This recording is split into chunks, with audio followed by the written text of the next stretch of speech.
महाराष्ट्र की सियासत में मची उठापटक के बीच अब माना जा रहा है कि उद्धव ठाकरे के नेतृत्व वाली महाविकास अघाड़ी सरकार की उल्टी गिनती शुरू हो गई।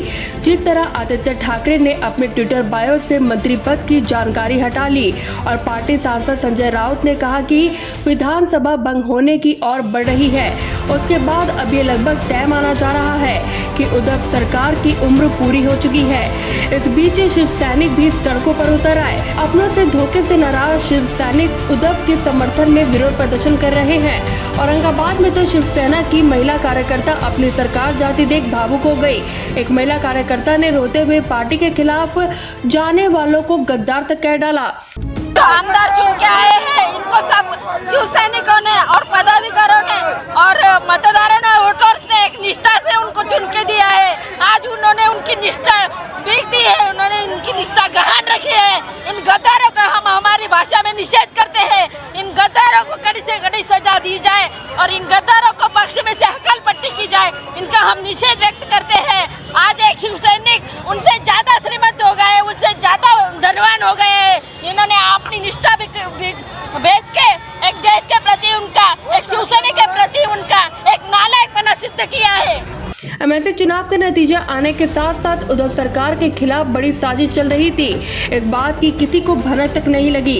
रातों रात सरकार के सीनियर मंत्री समेत बागी विधायक मुंबई छोड़कर सूरत उड़ गए और उद्धव सरकार को खबर तक नहीं हुई। अब समीक्षा के बहुत सी चीजें छनकर सामने आ रही हैं। सूत्रों से मिली जानकारी के अनुसार एनसीपी चीफ शरद पवार और शिवसेना प्रमुख सीएम उद्धव ठाकरे गृह विभाग से काफी नाराज है। इतनी बड़ी संख्या में विधायकों के शिफ्ट होने पर उन्होंने नाराजगी जताई। उनकी नाराजगी इस बात को लेकर है कि एक साथ इतने विधायक मुंबई से बाहर कैसे गए, खुफिया विभाग को इसकी जानकारी कैसे नहीं हुई। गौर करने वाली बात तो ये है कि गृह मंत्री दिलीप वलसे पाटिल एनसीपी से हैं। उद्धव खेमे में अब इस बात की भी आशंका जताई जा रही है कि सरकार को गिराने की साजिश में क्या और लोग भी शामिल थे। उधर बीजेपी की रणनीति अब साफ हो रही है। पहले भाजपा शासित गुजरात और बाद में असम शिवसेना विधायकों को शिफ्ट करने से काफी चीजें स्पष्ट हो गई है कि राज्यसभा चुनाव और एमएलसी चुनाव में वोटिंग से बीजेपी को फायदा मिला। उन्होंने कहा कि अगर फडणवीस राज्यसभा और एमएलसी चुनाव निर्विरोध कराने पर सहमत हो जाते हैं तो विधायकों को किसी एक होटल में नहीं ठहराया जाता और वे एक दूसरे से बात नहीं कर पाते।